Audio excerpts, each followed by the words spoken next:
podcast listeners. This is entry 10 of Training Camp Journal with Ren, and I am your host, Ren Daxt.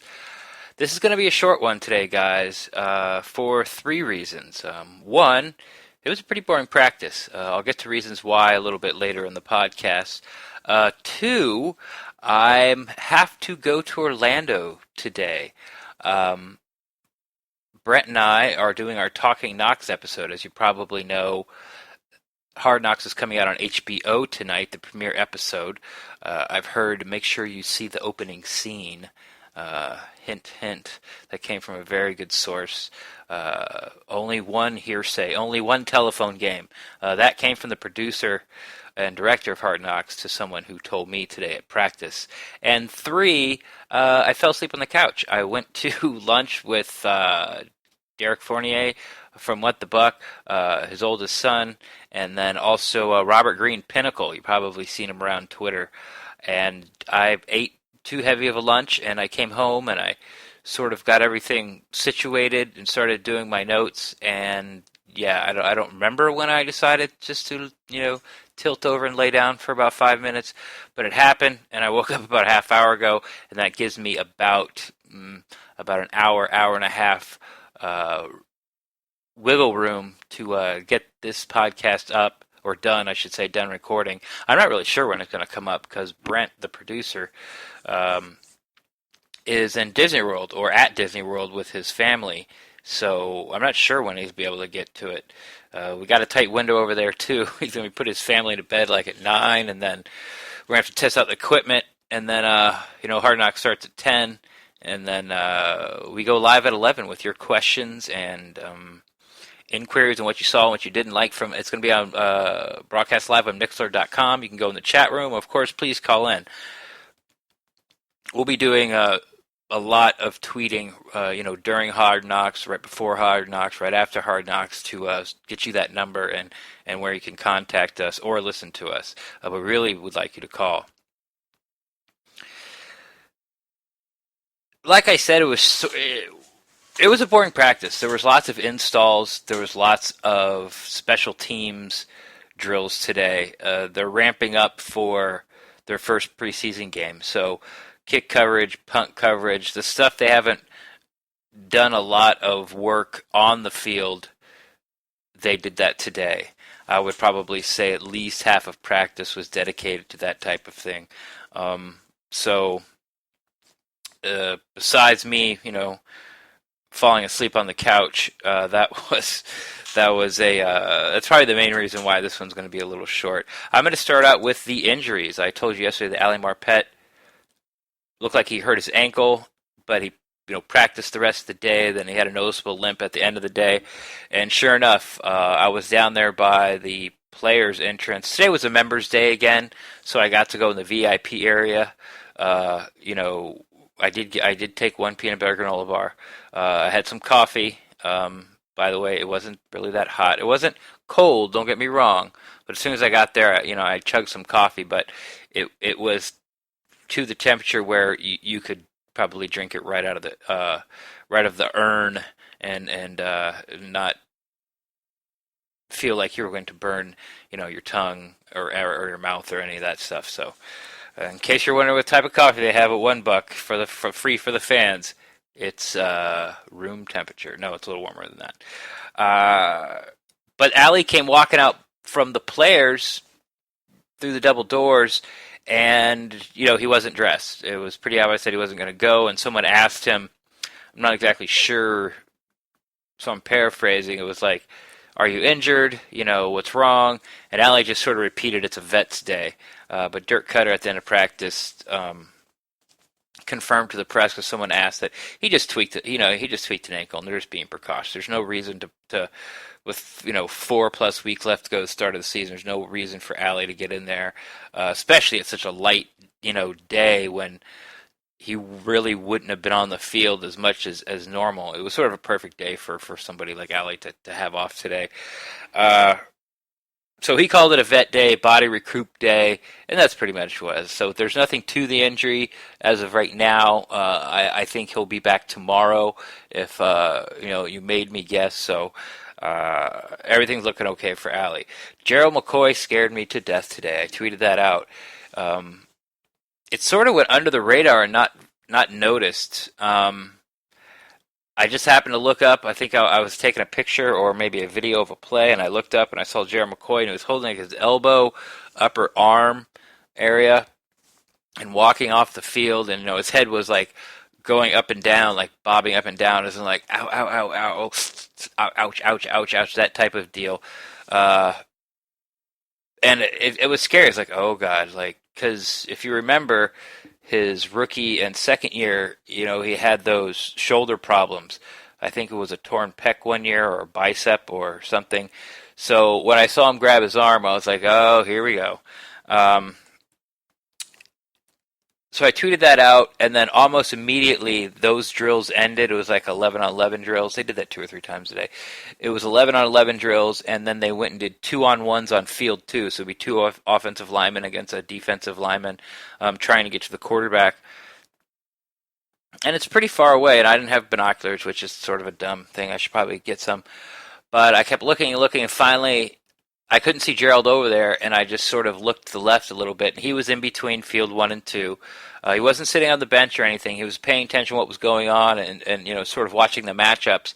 But he had his helmet off, and his helmet was in his hand, and he was watching what's going on. So I tweeted out that he's not taking any reps, but he's still on the practice field. It's not like they took him back to the straight into the trainer's room in one Buck place.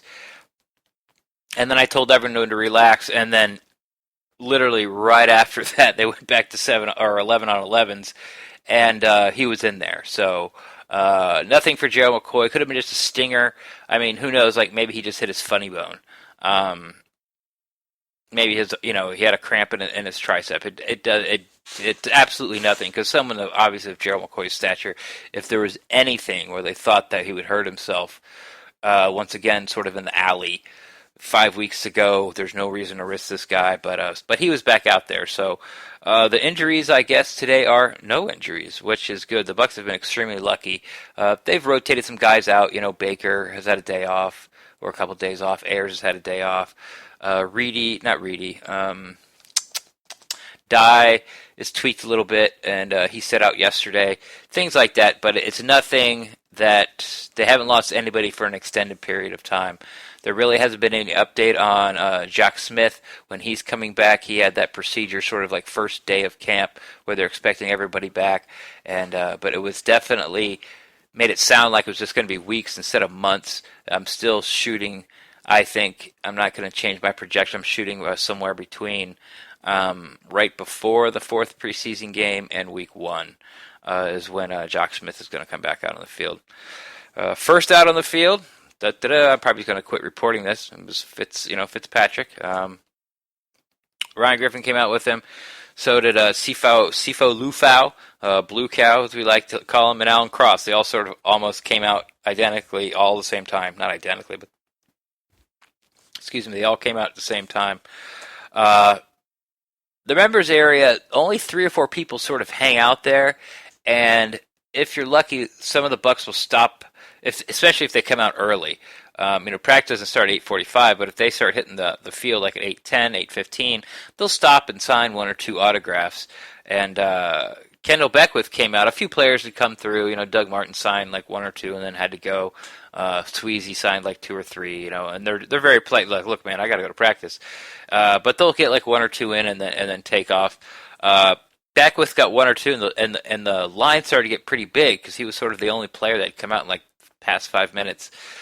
And he signed some ones, and then Cameron Lynch came around behind him, and sort of the crowd, not that it was hundreds of people, it was probably like 8 to 10, sort of split in half and sort of turned to Cameron Lynch, the other linebacker, to get some autographs. And Beckwith handed the pen or the Sharpie back to the person, and then went directly away from the line, like not towards the practice field. It was like he was going towards the parking lot to get in his car, and he was sort of looking over his shoulder every once in a while to see if anybody was mad at him, maybe, or calling his name or something. But it was funny, like he wasn't really sure how to handle the situation, as in, should I be signing, should I not be signing? I don't want to sign anymore, but I don't want to run by these people and be a jerk about it. So he just sort of excused himself from the situation as far as he could. So he probably walked like 20 yards away, like towards the parking lot. I guess that's sort of like the media parking lot or suite members parking lot over there, possibly. Because I see some fans coming from that way. Maybe they're special guests that have passes to one Buck. And he went about 15, 20 yards, and then this sort of did this huge banana, and then he got out on the field. So I thought that was sort of fun to watch. They started with camp with 11 on 11s. The quarterbacks did not look sharp yesterday. Nothing terrible, no 5 interceptions from one guy or something like that. But they looked a lot better. 11 on 11s looked pretty sharp today, at least offensive-wise. And the same people sort of showed out all day. I mean, not all day, but during the brief times where they were going head-to-head, it was the usual players. Godwin had, some nice catches. Jackson had some nice catches. Evans had some nice catches. Hump had some nice catches. Brate had some nice catches. O'Clair made a nice catch. So, as far as that front, nothing's really changed. Like I said, they didn't do too much of that stuff today, so that's probably going to be my whole laundry list of who impressed offensively today. The kick returning duty seems to have slimmed at least the who's going for the starting job, at least this week. All during training camp, they would have 6 players back there returning kickoffs and punts. Today they were doing a kickoff drill. They didn't really do any punt drill. But the kickoff receivers, the guy that were back there when they were, sort of going half speed on coverage and I guess return, they're doing half speed, and the guys that were back there catching the kickoffs were Ryan Smith, who Dirk Cutter has said that he is penciled in for the lead right now, the spot. Bernard Reedy, Speedy Reedy was back there. That's not a surprise. But Chris Godwin was back there as well. He was the third guy. So as of today, those 3 guys seem to be vying for the kick returning job. And I think sooner than later that Godwin's just going to become too valuable and sort of play himself out of that spot altogether. So, yeah, so it looks like maybe, they could be adding more people later, and maybe it's just, these 3 guys. Week 1, it's going to be their turn, and week 2 might be something. But out of those 3, I kind of think it's down to Ryan Smith and Reedy. I don't think Godwin will be returning kickoffs this year. I left one player out because I want to talk to him a little bit more when I went over sort of the offensive, the guys that splashed today. It was O.J. Howard. He was all over the place. He was uncoverable. When we drafted this guy, today's camp was the sort of camp that everyone was expecting. I don't know if he feels more comfortable in the offense, or they were just feeding him the ball more, or something clicked, or maybe I was just being too. I don't want to say me, but it was really being too harsh on him. It's just that Chris Godwin was showing up every day. He was the rookie that everyone was sort of talking about. But O.J. Howard, oh my God, what a mismatch nightmare he was today. Took one to the house, 80 yards. Sort of got by the defensive back, and then he was off to the races, and Wilcox came after him. So you sort of see like a play, and the guy will burst, for like 10, 15 yards, they blow the whistle, and then everyone starts to shut it down, and they go back to, they start to slow down, and then they toss the ball to the ref, and they go back to the huddle. But he turned up, and he went, and they let it go, and J.J. Wilcox was coming. He had the angle, too, and he was firing all the way across. He had the angle on him, coming from the far side of the field, and it was like a 60-yard foot race, and it was close, but, yeah, Howard beat him. He was actually sort of shutting it down around the 7-yard line where he saw that, he had the angle and he was going to score. And it's not like Wilcox was going to, dive at him or hit him full speed and they both go flying out of bounds type of deal. But that was nice to see from Howard, but he was all over the field. He caught everything today. He was, it was like he was wide open. I don't know if they lost him in coverage or, he was just beating everyone that bad today. I'm not in on the defensive schemes, and if I was, I probably wouldn't be able to tell you what they meant either. But I just don't want to make it seem like he beat everybody today, because there could have been some busted coverages, but he was very impressive today, sort of like when he was drafted, and everyone, all the Buccaneers fans, you and me included, were going nuts. Like, I cannot believe you got O.J. Howard at 19. This is going to be awesome. What you envisioned in your head is what you saw today for the first time out on the field. The officials were out there again today, which was cool. And a couple of things I saw. There was this pass play, sort of a timing route, a 50-50 ball from Jameis to Evans, and Vernon was covering him. And it was very reminiscent to the play where Mike Evans was against Richard Sherman at the home game against Seattle, where they're both sort of lots of hand fighting, and then at the end, if you watch the replay, Mike Evans kind of reaches up and grabs the front of Sherman's shoulder pads and yanks him down and knocks him off balance, then jumps up, and grabs the ball for a touchdown. And you saw Sherman, as soon as the touchdown was there, he kept, he was like, he grabbed me, he pulled on me, blah, blah. And he went after, he talked about it for a long time. I remember it seemed like every 2 minutes the camera would pan back to Sherman, and he was still making his case to, started with the refs, then he went to the coaches, then he was going to players on the sideline. He really did not like that. And there was a penalty called, and they called it on Vernon.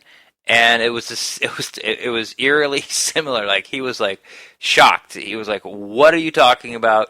I missed the first part because I was looking in the backfield. So that hand fighting or pass interference they called Vernon for might have been before the ball actually got there. But it was right there. I wasn't more than 10 yards away from the play, and I had a great view of it. Mike was definitely, if there was a first pass interference penalty somewhere, Mike definitely was in. It should have been offsetting, possibly, or maybe the play's dead once. I don't know how it worked. That's of course not the play's dead something. But Mike definitely interfered with Vernon, but maybe Vernon did it first. But what I found interesting was after the play was over and sort of the twos came in, VH3 walked all the way behind the end zone back over to the other side and started having conversation with the ref. And it wasn't like anything like, you're the dumbest ref ever. If this kind of crap happens during the season, how am I supposed to make a living? I'm going to get the most penalties. That's the worst. You're in preseason form. Everyone hates the refs. You guys are terrible. Everybody knows it. He was going up and asking him, like, I need to know what you saw, what I did was wrong. And they talked probably for, 30 seconds, and then another guy came over who was not dressed in the zebra uniform. They were doing black shorts and, the zebra top and the hat. And he spent a good 2, 3, 4, 5 minutes with Vernon, and he looked sort of like, I guess he would be the NFL official rule explainer, and he kind of came with the crew, so the crew could still, ref the scrimmage and the practice, and in case players needed to come up to somebody and ask them a question like, why is this the reason this happened? And they spent there, and it was funny because you see Vernon like shaking his head and, putting his hands on his hips, and he was in total disbelief. Whatever this guy was telling me, he was in total disbelief. But once again, it wasn't nasty or mean, After it was over, they shook hands, and actually Vernon came back and talked a little bit more, and they were both smiling at the end back and forth, and, there was some butt slapping and back patting going on at the end. And I've never really seen anything like that, so I thought that would be nice to pass on. But then what sprung into my head is there some sort of advantage of having that crew, or any crew, at your practice? Because these are actual NFL refs. They're going to be reffing NFL games, and chances are they will be reffing, a Bucs game at one point or another, and the players sort of get offensive and defensively sort of get this casual, 1.5 hour, 2 hour practice to get to know these referees. We've asked this question of Travis Sycamore from the Pewter Report on our sister, I call it our sister podcast, the Pewtercast, and I talked to Roy Cummings in the stands not too long ago, and it was like, how do you keep your fandom away, out of doing your job type of deal? And both of their answers were, you want the team to win, but it's sort of easy not to pull for the team. What you find yourself doing is pulling for players, because you're around them all the time, and you learn that, obviously they're real people, but some of these guys are really nice guys, and you can't say they're your friends, but you would like them to be. Like, you would not mind this person being your friend because they're a really good person, and for any myriad of reasons that you like them. Excuse me. You find yourself pulling for them, and I'm thinking, I wonder if like the Bucs or any team who has these refs come to practice, and I'm sure they all do. Do they have a chance, or are they trying to build relationships with the referees so later on in the season, they might get a call? So say like Vernon goes 2-3 practices with these refs and gets a couple calls on them, and he asks very politely, he goes, okay, yeah, you're right. Okay, yeah, you're right. And then say it's week 9 and there's a play, and maybe like you think it's incomplete, or there's a fumble, or you can't tell if the player was down or a fumble, and Vernon starts going, acting like, yes, that really happened. I know it was close, but I swear you got to check it.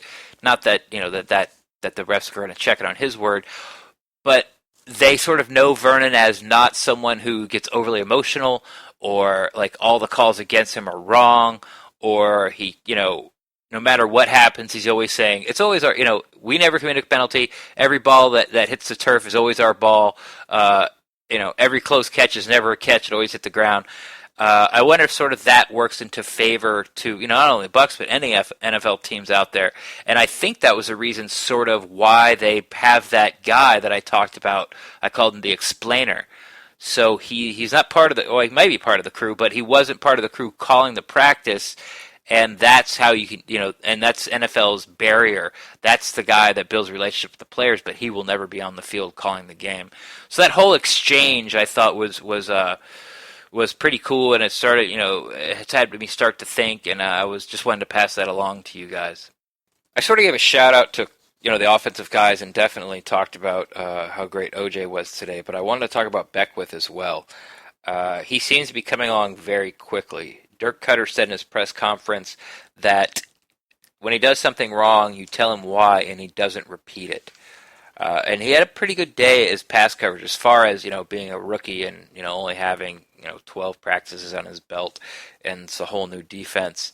I would say he's further along in development in his pass coverage duties than Quan was. Quan, his first year, was just running around all over. Where's the ball? There's the ball. I'm gonna go make the tackle. But he was a liability in the passing game.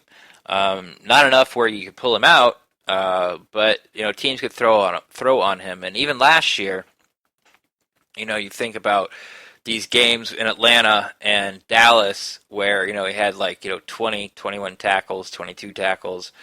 Those weren't all run stops, and the reason he got those tackles is because they're throwing the ball to the guy he's covering.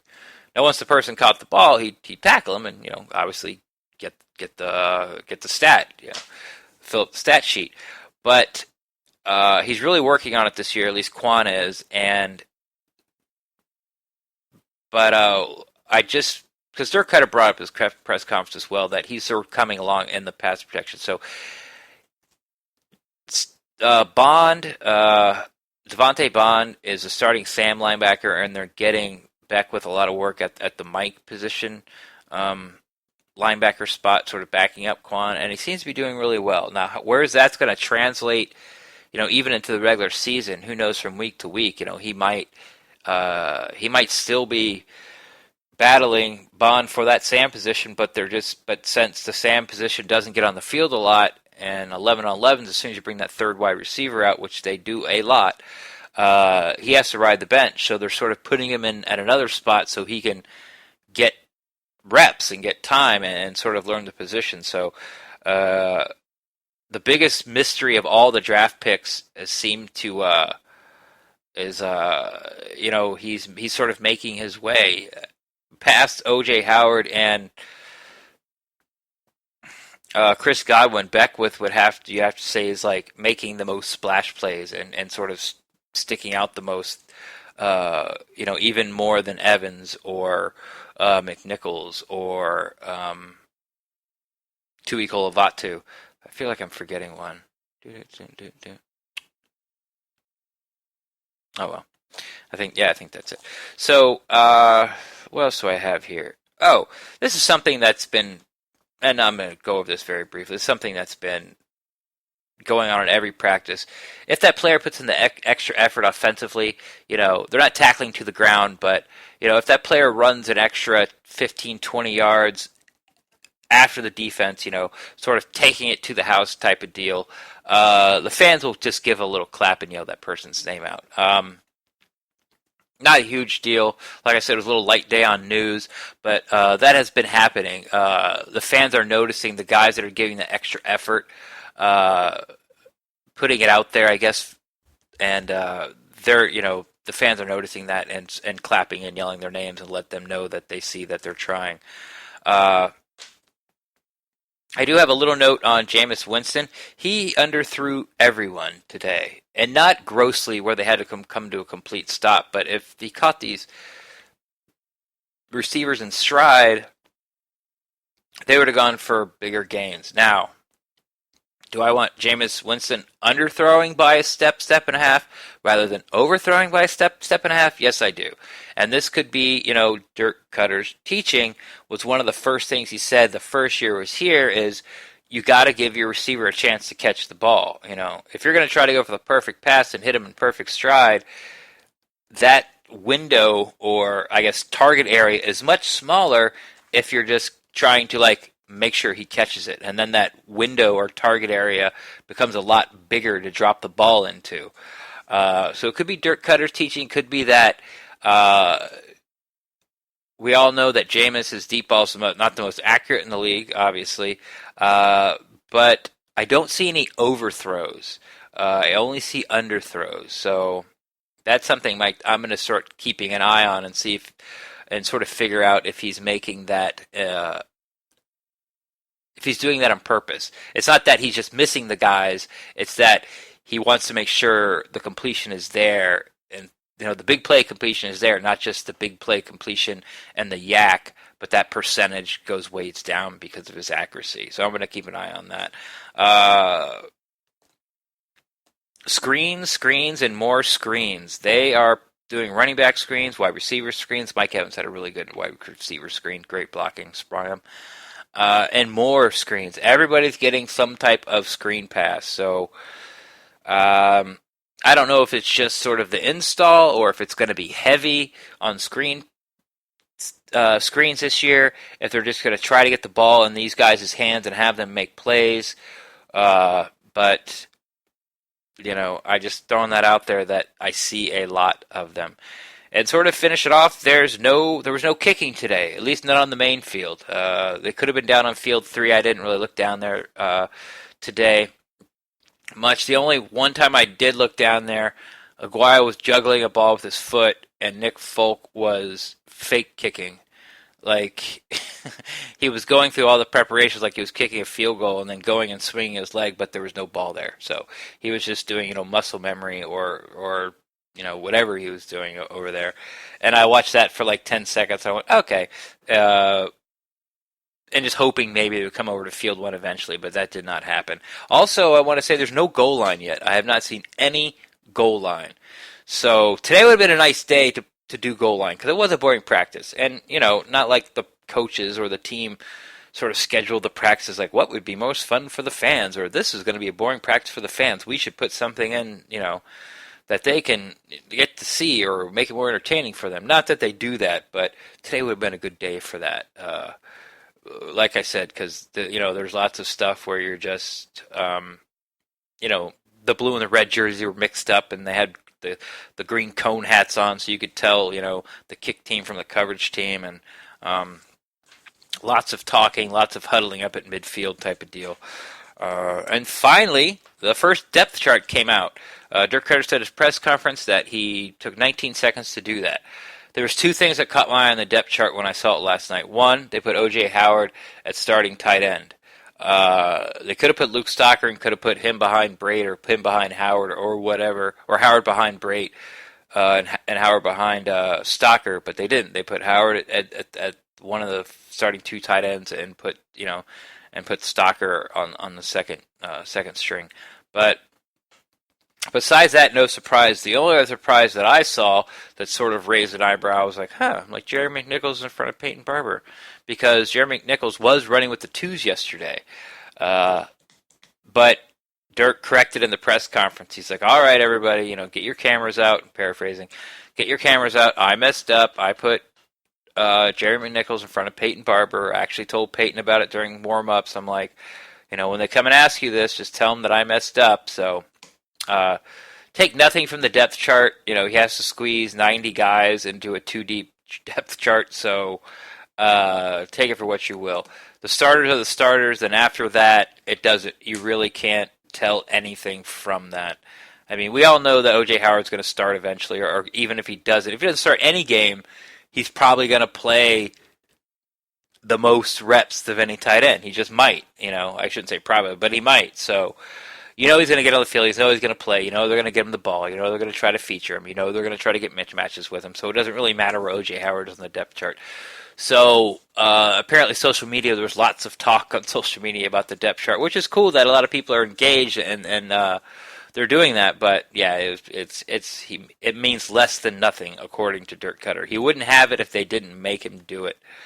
So there we go. That's it.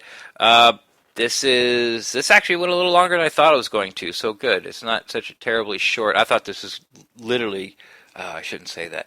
I thought this was going to be something like a 20-minute episode, and I think I'm probably going to end up at 30, 35 minutes, which isn't terrible.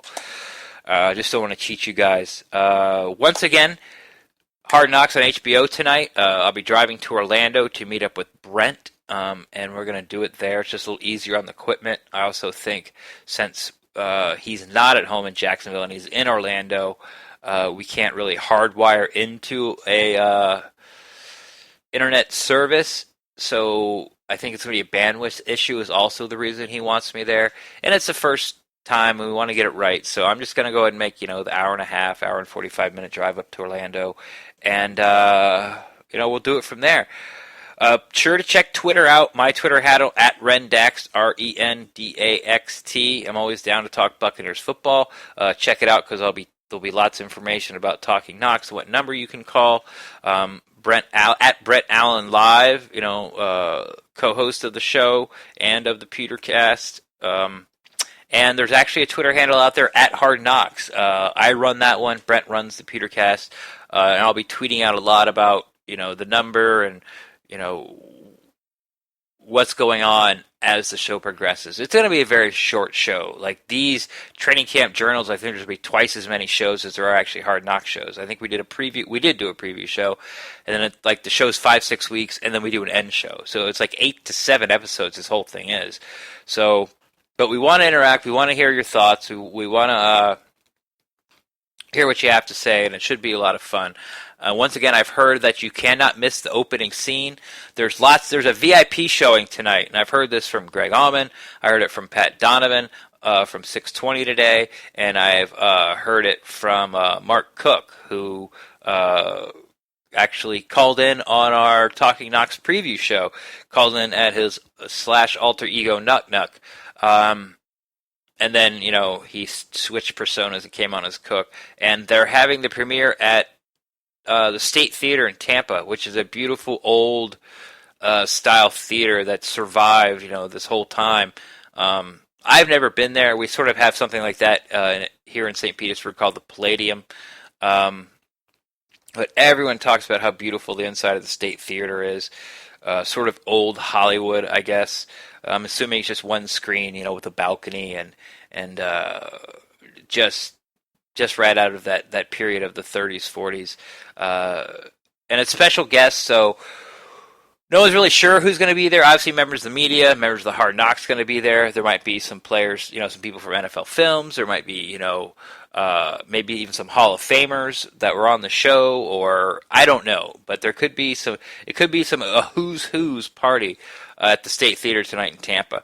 But I do encourage you guys, please, to listen to us on Mixer right after you see it. Make sure you see the opening scene. I've heard it's great, and yeah, that's it. I'm not sure when this episode is going to get out. I'm going to fire it off to Brent, but like I said, he's at Walt Disney World. This might not come out until after the Mixler show. It might not come out till around midnight, 1 o'clock, or it might not even come out till tomorrow morning. But we are getting it out there to you. It's just sort of a really busy day for us with the drive, and I might have screwed up the whole thing by taking a nap. I'm assuming Brent's in Disney with his family, but maybe they're not. Maybe they're spending a day by the pool, at the hotel, and this is like pool day. And I screwed the whole thing up, and it could have been out, an hour ago.